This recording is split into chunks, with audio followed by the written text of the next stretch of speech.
Hello again, gentlemen. Welcome to the first day of Thatch's Thatch Can style wrestling. There's a lot of glare coming off that dome of yours, squirrel nut! What does WrestleMania mean to Brock Lesnar? It's a day that I get to show up, kick somebody's ass, and get paid to do so. Crying out loud, we can't use a thing with you swearing like that. I don't give a damn. I came up here for a purpose to prove some son of a bitch and thing. And I'll tell you what I came to prove, that Lawler didn't have the guts. I'm back.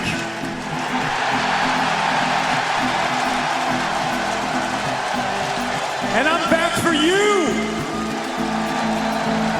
I'm not gonna lie. I'm back for me, too! Hey there, folks. Welcome to We Don't Know Wrestling 120. I'm your host, Sam Damasio, and this is going to be a little bit of a shorter episode this week between life stuff and some fun projects coming up this week.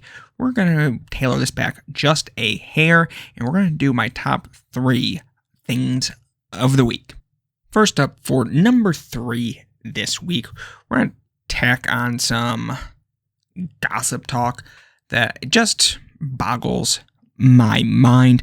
First up's the Sally TransGraps Wrestle Queerdom debacle situation. It has continued to elevate, more or less, with the recent notice that Sally, the quote-unquote promoter of the event, I feel weird calling her the promoter and then the promoter, given what transpired and the lack of promotion beforehand. But from the sounds of it, Sally has talked to folks in their inner circle, or at the very least, folks they were previously close to let them know they plan on paying back every cent from that show to folks that help contribute to making sure the follow-up was not as impactful as it could have been. And part of that get-rich-quick scheme was applying to a game show version of Squid Games on Netflix, where they feel like this is their ticket to paying everyone back, to get onto the show, to win, and to make everything right. It is one of the most wild decisions you could possibly make when you're looking to pay someone back. Not get a job, but to apply for a game show. There are so many layers where that doesn't work. It is not, it just doesn't make sense. It was just a wild thing for this person to say. I can't believe this is still going on. I wonder what's going to happen next. I'm glad it sounds like the talent are as taken care of as they can be outside of Kid Bandit and some other folks who contributed to actually paying the talent. But this is where we're at. It seems like at the very least things will continue to get scarier, and hopefully everyone just comes out 100% here. So that's just I don't get it. I didn't see it coming.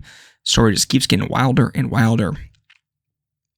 And with this kind of talk, I want to kind of talk about something unrelated, but obviously the CM Punk Elite stuff dominated the news cycles this past week and a half since All Out, whenever that was. I guess it was last week. Feels like a year has passed since then, or at least a month. And I'm tired. Partially because the end result is a less interesting AEW product. AEW was in Buffalo last Dynamite and is in Albany this upcoming Dynamite. Both shows 2 hours from me. Both shows reasonably I could have attended. And both shows feel so stone cold right now that I couldn't be bothered to even try to go. It's disappointing. It stinks. This promotion that I've attended multiple shows for now, that I had a great time at, that is a product that has excited me. It feels like, okay, there's new, invigorating ideas, and their solution to this issue between CM Punk having to vacate the belt, regardless, because he was deeply injured, was a tournament. A tournament with talent that just does not get the motor running.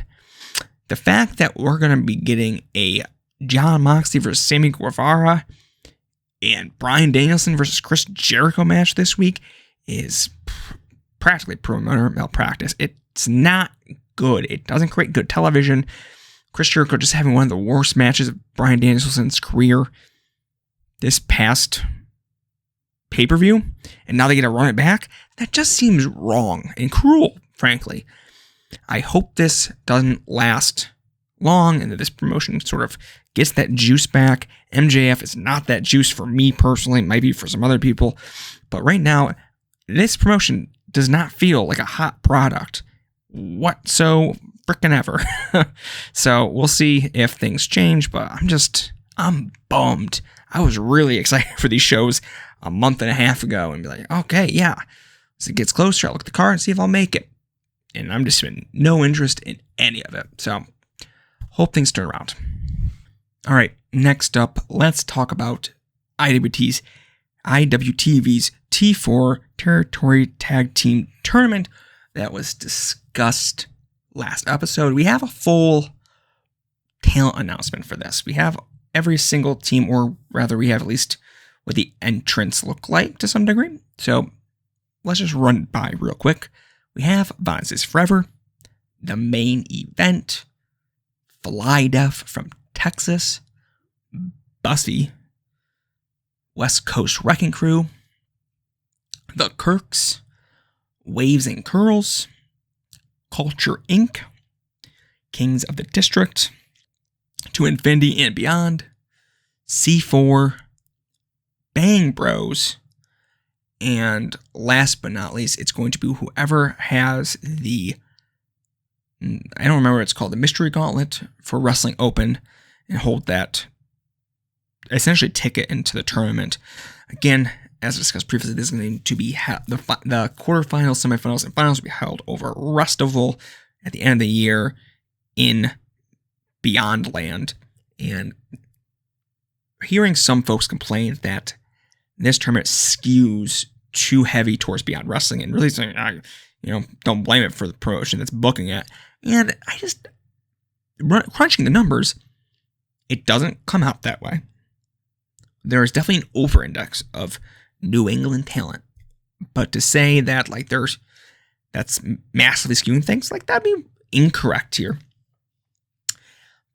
But I will say, with the first match already happened, Violence is Forever in the main event at ETU this past weekend, and unfortunately, it wasn't great, and I was a little disappointed. It felt like it run on a long time. I think that's going to be the overall problem with this tournament, is there's going to be a lot of links here that I don't think are going to be able to hold up their end of the bargain, unfortunately. We'll see, but Waves and Curls, I just don't think they're particularly good. Kings of the District, I don't think they're going to be a great addition here. Bang Bros might be okay. The Kirks probably are going to drag whatever match they're in down.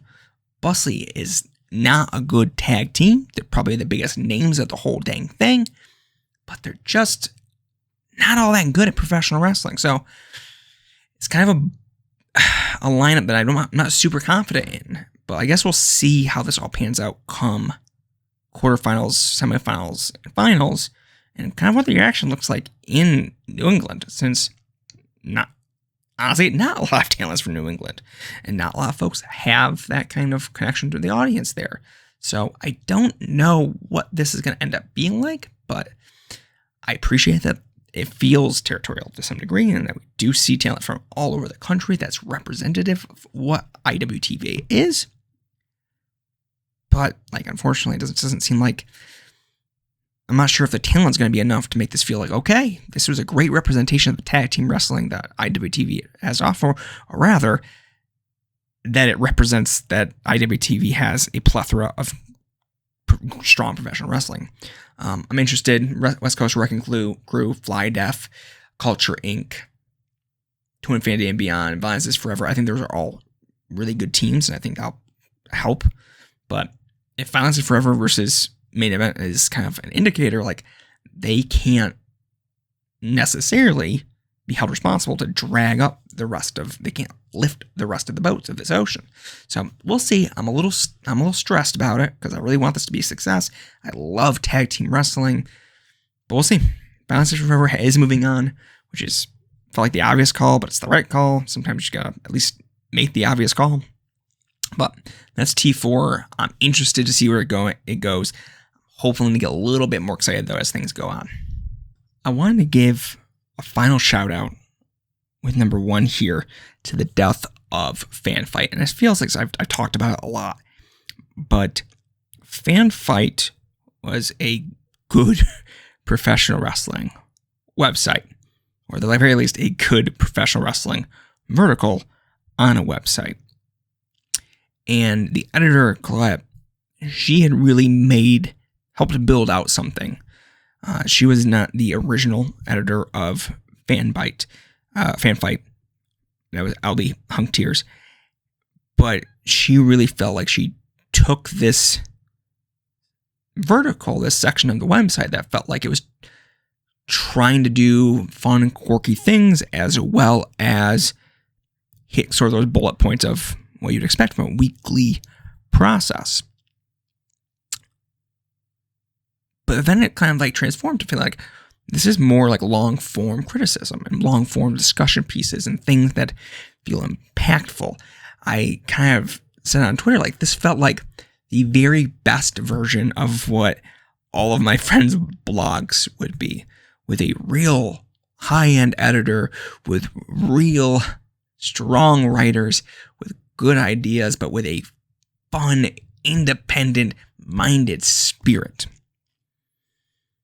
And it's so disheartening to see that could not prosper, that the internet being the way it is means that you cannot have something be successful. It needs to be successful in comparison to other items as well. It just couldn't be that FanFyte was a success. It needed to be on the level of other things from that website. And it wasn't. But it was still the best of what you could do. And writers were getting paid well. And that should be enough to produce something good. And to have something that is giving an outlet to so many, to a thought, a series of thought that was more widespread than you would think. This was, as seeing a wrestling website that I thought was good at the time, but then look back and be like, oh no, this was just ran by a teenager who had a god complex, who really shouldn't be involved with professional wrestling because that brings out the worst in this person and helps contribute a worst product, Wrestling with Words. Go listen to the Wrestling with Words shoot interview. Thank you very much. That was not good professional website. I think it gave a lot of folks that I really like an outlet. Brock Janke, Quentin Moody, myself with We Don't Know Wrestling, and being able to kind of continue doing this. And now just deciding I actually can just keep doing it, even if like the listenership ain't there the way that you would hope. But FanFyte was different. FanFyte gave a place for Joseph Montesilio, great YouTuber, been on the show before. Go listen to his episode of Desert Island Comp. He's a great writer, and he got to do long-form review criticism of individual matches, sequences, individual wrestlers, interviews with great wrestlers, great interviews with like Eddie Kingston, Wheeler Yuta, Daniel Garcia, and lastly, Jun Akiyama, just a bananas thing that, like, as someone that I like to consider myself a friend, is tremendous to see, giving someone that sort of outlet. Then you have someone like Bix. Like, love him or hate him, like, he's a prominent writer, prominent person, pundit, maybe, researcher, journalist, whatever, in the wrestling sphere. And he kind of brought some B-tier, old Deadspin sort of pieces to FanFyte. Nothing that was like high-end, high research typically, but like things that were still good and took a more serious note in this world of professional wrestling. There's also, now going back, multiple CM Punk hit pieces kind of snuck in there, which is very funny now, looking back at it. And you can definitely see how that transition occurred from the early website, which I liked, where it was a lot of shit posting early on in the website's history, but Colette really did something that changed it. And it feels like if this just had another year to make those changes, to make those adjustments, this would have been something truly, truly special. It didn't always hit right on the money for me, but I always appreciated the tenacity that they went out with. And that's just, it's gone. And very few websites are tackling professional wrestling. They don't view it as a serious medium. It's a deeply unserious sport and doesn't deserve your respect or your appreciation or your criticism or your fucking brain. There's nothing for that anymore. Like, no one's doing it. No one will do it. It'll all be our blogs. It'll all be individual websites popping up. These individual wrestling websites, the worst of it all, because they're all based on news of some form or fashion or personality-driven podcasts where it's not about really digging into things and really giving it a more critical lens. Even doing so with maybe some absurd qualities that professional wrestling offers. But it's gone. FanFyte is done. FanFyte is gone. And RIP, pour one out, smoke one for a real one. FanFyte forever.